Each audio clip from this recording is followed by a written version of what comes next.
Hi, my name's Melvin. This is my wife, Christa Granger.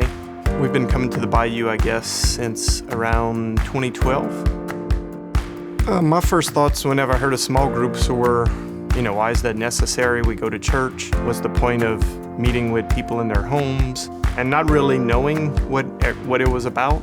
My first thought was, do I have time for this? Like, do we really have the extra time to go to a small group once a week? I would say that first time we went, basically everybody kind of introduced themselves and told their story.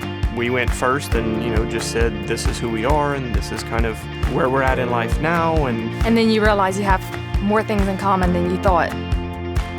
The small group helps us to slow down and just be in the moment and just vent if you need a vent. Vent if you need a vent at small group. And not be judged. Yeah, it's not going anywhere, or celebrate good things. Whatever, or cry, whatever you need. We didn't have that before. So it's nice to be able to have something like that to fall back on and just to kind of reset.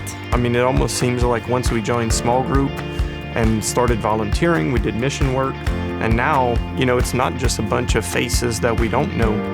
There are a ton of faces that we know people's name and, say hi and how's your week been and talk to. And I think it's a domino effect. I can't even remember life before a small group. That's how crazy it is. These people were not in our lives 3 or 4 years ago, but now I can't even remember what it was like before we had small group, not knowing these people. In a lot of ways, it's kind of like saying, what was life before you had a child? And you're like, man, I didn't realize I had all that free time, or, how did I manage? And there's just something that's inexplainable about it. Like, I can't put my finger on it, but I could never not do a small group again now that I've tried one. It's one of those things where once you join, you can't go back from it. You can't put the genie back in the bottle. It's kind of like, what would you do to meet your best friend? Think about whoever is your best friend right now and all the experiences that you've shared, both the good times and the bad, and how you enjoy being with that person and what it means that they're in your life. And in a lot of ways, that's what small group is.